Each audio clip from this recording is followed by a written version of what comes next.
नमो नमः विद्यार्थी मित्रांनो, आज आपण इयत्ता 8वीच्या संपूर्ण संस्कृतम यातला क्रियापदस्य सहचराः याचा भाषा अभ्यास पाहणार आहोत। याच्या मागच्या भागात आपण हा धडा समजून घेतला होता।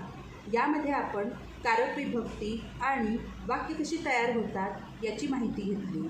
आता आपण भाषा अभ्यास पाहणार आहोत। चला तर मग सुरू करूया। आता भाषा अभ्यासामध्ये सर्वात पहिला प्रश्न काय दिलेला आहे पहा। अधोरेखितानां शब्दानां कारकं लिखत माध्यम भाषाया अनुवादं कुरुत च। आता यात काय सांगितलेलं आहे, इथे अधोरेखित काही शब्द केलेले आहेत। या अधोरेखित शब्दाचे कारक कोणते आहेत हे आपल्याला इथे सांगायचे आहे आणि याचा अर्थ आपल्याला माध्यम भाषा म्हणजेच मराठी भाषेमध्ये लिहायचा आहे। ठीक आहे। ओके स्टुडंट्स, आता हे पहा, इथे मी संपूर्ण भाषा अभ्यास सोडवलेला आहे। आपण यातून पाहूया। ठीक आहे। आता सर्वात पहिला प्रश्न मी काय सांगितला होता, अधोरेखितानां शब्दानां कारकं लिखत माध्यम भाषाया अनुवादं कुरुत च। अधोरेखित केलेल्या शब्दाचे कारक कोणते आहे ते सांगायचं आहे आणि याचा अर्थ आपल्याला मराठी भाषेमध्ये लिहायचा आहे। ठीक आहे। आता सगळ्यात पहिलं वाक्य काय दिलेलं आहे बघा। आदित्यः गीतं गायति। आदित्यः गीतं गायति। आता या वाक्यामध्ये आदित्य या शब्दाला अधोरेखित केले आहे। आता आदित्य यामध्ये कोणती विभक्ती वापरलेली आहे हे आपल्याला सांगायचे आहे। तर आदित्य यामध्ये प्रथमा विभक्ती आदित्यः यामध्ये प्रथमा विभक्ती वापरलेली आहे, कारण देवः याप्रमाणे आदित्यः याचे रूप झालेले आहे। आणि आपल्याला इथे दिसते आहे की आदित्यः हा या वाक्यातला कर्ता आहे, म्हणून आदित्यः हा कर्ताकारक आहे आणि कर्ताकारक असेल तर त्या ठिकाणी प्रथमा विभक्ती वापरली जाते, म्हणून आदित्यः हा कर्ताकारक आहे। आणि याचा अर्थ काय होतो पहा, आदित्य गाणे गातो, अशा प्रकारे। ठीक आहे। आता पुढील वाक्य पाहूया। दुसरे वाक्य काय दिले आहे, बालकाः उद्याने क्रीडन्ति। बालकाः उद्याने क्रीडन्ति। आता या वाक्यामध्ये उद्याने या शब्दाला इथे अंडरलाईन केलेले आहे। ठीक आहे। उद्याने ही कोणती विभक्ती येते, तर सप्तमी विभक्ती। जसं तुम्ही देव वन माला हे शब्द जर पाठ करीत असाल तर तुम्हाला येथे कोणती विभक्ती आहे हे लगेच ओळखता येईल। ठीक आहे। मग विभक्ती ओळखता आली की कारके लगेच लक्षात येतात आपल्याला। त्यामुळे बालकाः उद्याने क्रीडन्ति। उद्याने ह्याची इथे सप्तमी विभक्ती वापरलेली असल्यामुळे येथे अधिकरण कारक झालेले आहे। ठीक आहे। आता इथे पहा, उद्याने हा शब्द आपण कशाप्रमाणे चालवला आहे, वन या शब्दाप्रमाणे, वने याप्रमाणे उद्याने असं इथे वापरलेले आहे, म्हणून इथे काय आहे, उद्याने अधिकरण कारक। आता याचा अर्थ काय होतो की मुले उद्यानात खेळत आहेत। मुले आहेत, कुठे खेळत आहेत, तर उद्यानात। ठीक आहे। म्हणून इथे सप्तमी विभक्तीचा वापर केलेला आहे आणि इथे अधिकरण कारक झालेले आहे। आता पुढचे वाक्य पहा काय आहे, अहम देवं प्रणमामि। अहम देवं प्रणमामि। आता इथे अहम आहे, अहम या शब्दाला अंडरलाईन केलेले आहे। तर आपल्याला माहितीच आहे की अहम, आवाम, वयम, प्रथमा अशी विभक्ती वापरली जाते। तर अहम हे काय आहे, प्रथमा विभक्तीचे रूप आहे, म्हणजे इथे अहम हा कर्ता आहे, म्हणून अहमला इथे कर्ताकारक असे म्हटलेले आहे। म्हणजेच याचा अर्थ काय होतो, मी देवाला नमस्कार करतो। अहम म्हणजे कोण, मी देवाला नमस्कार करतो। कोण नमस्कार करतो, मी। अहम हा कर्ता असल्यामुळे इथे कर्ताकारक हे कारक झालेले आहे। ठीक आहे। आता पुढचे वाक्य पहा काय दिले आहे, त्वं छुरिकया फलं कर्तयसि। त्वं छुरिकया फलं कर्तयसी. आता इथे छुरिकया या शब्दाला अधोरेखित केलेले आहे पहा. यात मूळ शब्द कोणता आहे तर छुरिका. छुरिका याचा अर्थ असतो सुरी. मराठीत याचा अर्थ आहे सुरी. छुरिका तो आकारांत स्त्रीलिंगी शब्द आहे. तर तो मालाप्रमाणे चालणार.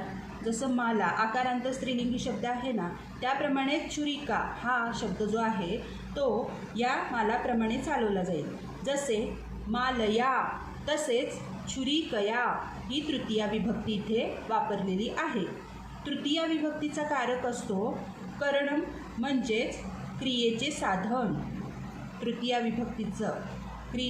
विभक्ती कधी वापरली जाते जेव्हा क्रिया कशाने घडली आहे, कोणत्या साधनाने घडलेली आहे त्यावेळेस तृतीया विभक्ती वापरली जाते. म्हणजेच क्रियेचे साधन. छुरिकया हे काय झालं क्रियेचे साधन. म्हणून इथे म्हटलेले आहे की छुरिकया करणकारक आहे. ठीक आहे. आता याचा अर्थ काय होतो. तू सुरीने फळ कापतेस. तर कोणाच्या मदतीने फळ कापण्याची क्रिया होते आहे तर सुरीने. म्हणून ने हा प्रत्यय आहे म्हणजे मराठीतली तृतीया विभक्ती. ठीक आहे. तर इथे छुरिकया करणकारक आहे. आता पुढे बघा कोणता प्रश्न दिलेला आहे आपला. उल्का अवकाशात पतती असे इथं वाक्य दिलेले आहे. काय दिलं आहे. उल्का अवकाशात पतती. इथे कोणत्या शब्दाला अंडरलाईन केले आहे अवकाशात. अवकाशात म्हणजे याचा अर्थ काय होतो उल्का अंतराळातून पडते. ठीक आहे. अवकाशात इथे पंचमी विभक्ती वापरली आहे. म्हणजेच देवप्रमाणे देवात ही पंचमी विभक्ती होते ना, त्याप्रमाणे अवकाशात ही पंचमी विभक्ती आहे. अवकाशात म्हणजेच अपादानकारक आहे इथे. ठीक आहे. याचा अर्थ काय होतो उल्का अंतराळातून पडते. उल्का कुठून पडते तर अंतराळातून. म्हणजेच अपादान घडलेले आहे. म्हणून अवकाशात हे अपादानकारक आहे. आता पुढचे वाक्य पहा. मुख्याध्यापकः छात्रेभ्य पारितोषिकाणी यच्छति. काय लिहिलेले आहे. मुख्याध्यापकः छात्रेभ्य पारितोषिकाणी यच्छति.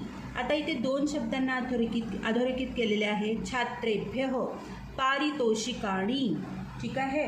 आता छात्रेभ्य या शब्दाला अधोरेखित केलेली आहे तर इथे कुठली विभक्ती वापरली आहे तर चतुर्थी विभक्ती आहे. जसं देवेभ्य असतं म्हणजे देवेभ्य अशी चतुर्थी विभक्ती होते ना, तसंच छात्रेभ्य अशी चतुर्थी विभक्ती झाली. आणि इथं संप्रदान झालेले आहे म्हणून संप्रदानकारक. म्हणजेच काय आहे छात्रेभ्य हे संप्रदानकारक आहे. ठीक आहे. पुढील शब्द आहे पारितोषिकाणी.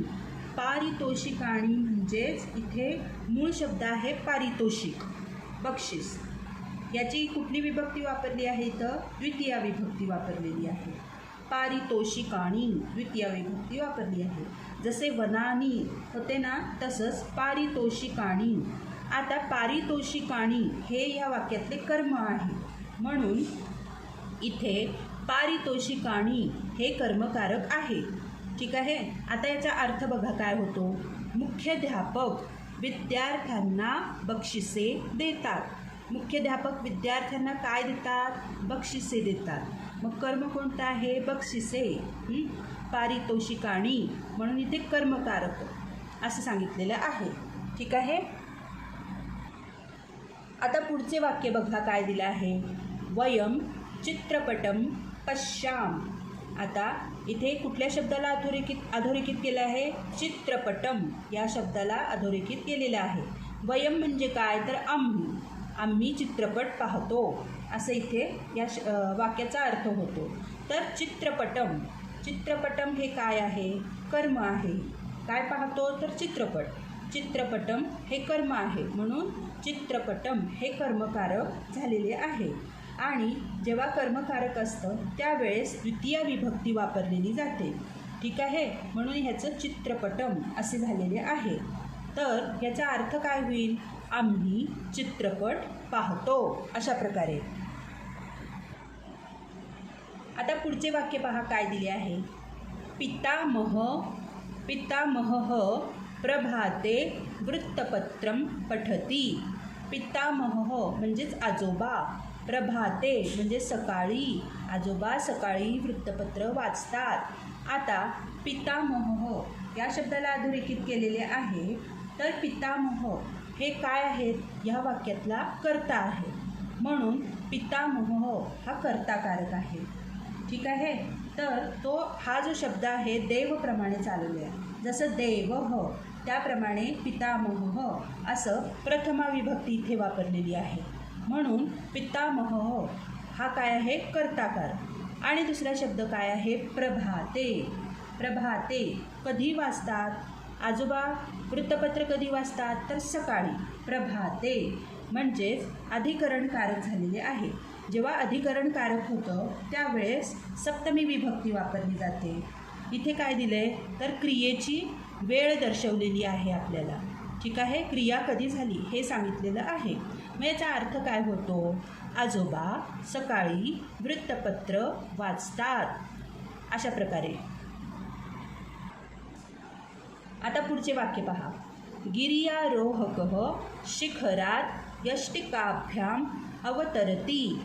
गिर्यारोहकः शिखरात यष्टिकाभ्याम अवतरति. आता इथे काय सांगितलेले आहे? 3 शब्दांना अधोरेखित केले आहे. गिर्यारोहक, गिर्यारोहकः, यष्टिकाभ्याम, यष्टिकाभ्याम आणि शिखरात असे. आता गिर्यारोहकः हा जो आहे हा या वाक्यातला कर्ता आहे, म्हणून हा गिर्यारोहकः कर्ताकारक झालेला आहे.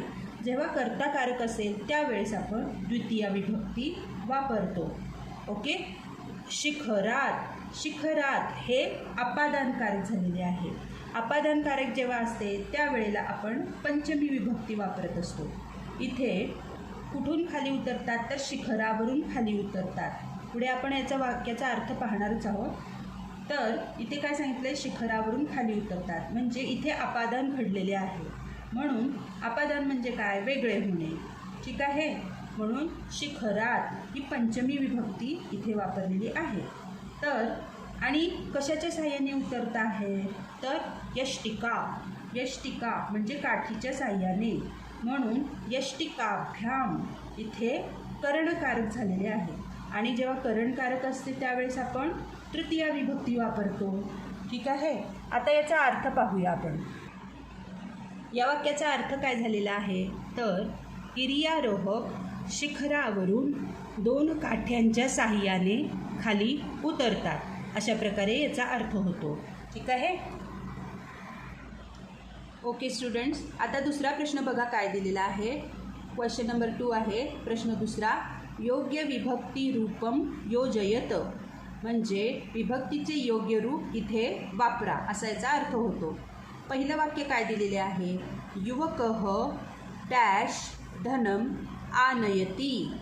तर आपल्याला हा जो कंसात दिलेला वित्तकोश हा शब्द आहे ना, त्याचं योग्य विभक्ती रूप इथे लिहायचं आहे.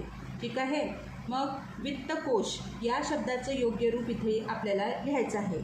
वित्तकोश म्हणजे काय? तर बँक असा याचा अर्थ होतो. ठीक आहे.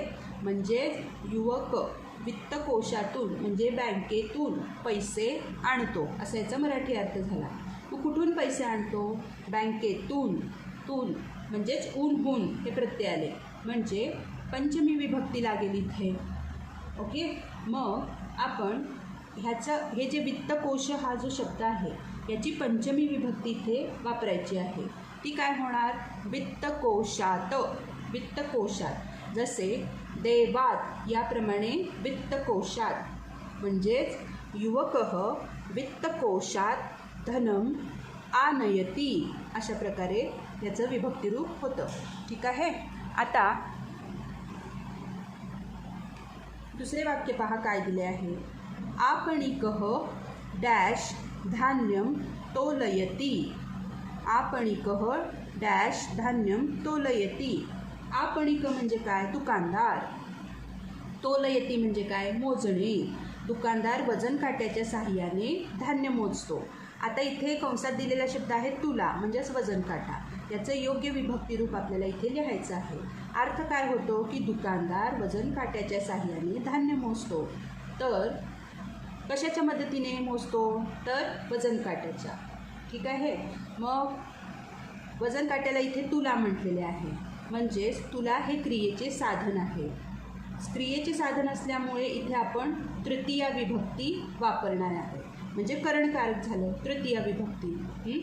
तर तुला हा आकारांत स्त्रीलिंगी शब्द मालाप्रमाणे चालतो, म्हणून मग इथं आपण काय करायचं, मालाची जशी तृतीया मालया असं होतं ना, तर तुला याची तृतीया विभक्ती तुलया अशी इथं लिहायची आहे.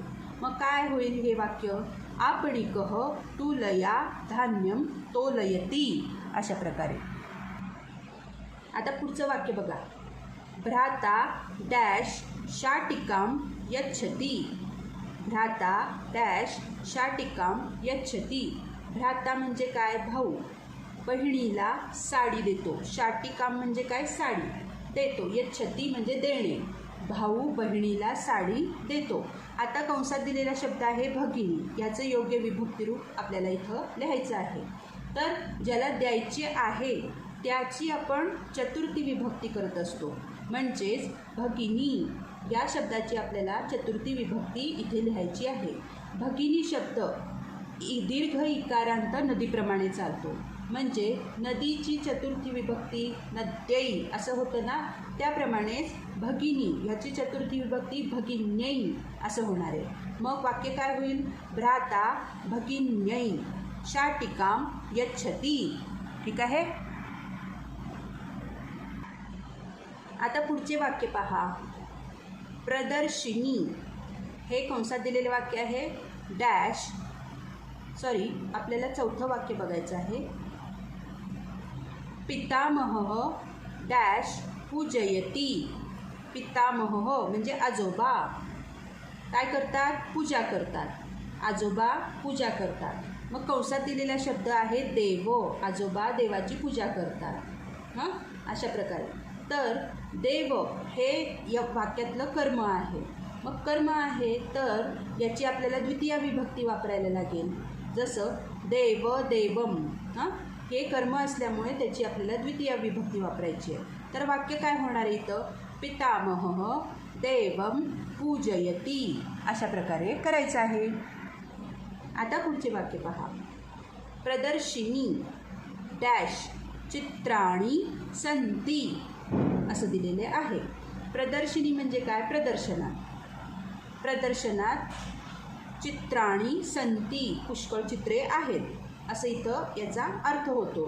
आता प्रदर्शनात म्हणलं तर काय झालं, सप्तमी विभक्ती येत असते. कारण काय, जेव्हा एखाद्या ठिकाण दाखवायचं आहे तेव्हा त्याची आपण सप्तमी विभक्ती वापरतो. तर प्रदर्शिनी हे याची सप्तमी विभक्ती काय होईल तर प्रदर्शिन्याम अशा प्रकारे ह्याची सप्तमी विभक्ती होईल. आणि प्रदर्शिनी हा कसा शब्द आहे तर प्रदर्शिनी दीर्घ इकारांत स्त्रीलिंगी नदीप्रमाणे इथं आपल्याला चालवायचं आहे. जसं नदीचं नद्याम होतं तसं प्रदर्शिनीचं प्रदर्शिन्याम असं करायचं आहे. प्रदर्शिन्याम चित्राणी संती अशा प्रकारे आपण लिहिणार आहोत. आता प्रश्न तिसरा बघा काय दिलेला आहे, योग्यम पर्यायम चिनुत. म्हणजेच योग्य पर्याय निवडा, योग्य पर्यायाची निवड करा. इथे प्रत्येक वाक्यामध्ये योग्य पर्याय निवडा. पहिलं वाक्य काय दिलेले आहे इथं तर छात्रः श्लोकः श्लोकम स्मरती. तर इथे काय दिलेलं आहे, श्लोकः. श्लोकः हे काय आहे, प्रथमा विभक्ती. आणि श्लोकम काय आहे तर द्वितीया विभक्ती. छात्र म्हणजेच काय, विद्यार्थी. काय स्मरण करतो इथे तर श्लोक स्मरण करतो. तर श्लोक हे काय आहे, ह्या वाक्यातलं कर्म आहे. जर कर्म असेल तर कर्मकारक होते. आणि जेव्हा कर्मकारक होते तेव्हा आपण कोणती विभक्ती वापरतो, द्वितीया विभक्ती. तर इथला योग्य पर्याय काय आहे, श्लोकम अशा प्रकाराने. मग काय येईल उत्तर, छात्रः श्लोकम स्मरती अशा प्रकारे. आता दुसरं वाक्य बघा, रक्षकः क्रोधेन क्रोधाय चोरम ताडयती. काय दिलेलं आहे? रक्षकः क्रोधेन क्रोधाय चोरम ताडयती. रक्षक म्हणजेच पोलीस चोराला मारतो. तर कसं मारतो? क्रोधाने. क्रोधाने म्हणजेच काय? रागाने मारतो. मग क्रोधाय, क्रोधायचा अर्थ काय झाला? तर रागासाठी मारतो. मग इथं बरोबर काय आहे? कोणता पर्याय घ्यावा? क्रोधेन. क्रोधेन म्हणजे काय? रागाने. म्हणजे इथे आपण तृतीय विभक्ती वापरलेली आहे. क्रोधेन म्हणजेच रागाने. मग वाक्य काय होईल? रक्षकः क्रोधेन चोरम ताडयती. आता तिसरं वाक्य बघा इथे काय आहे?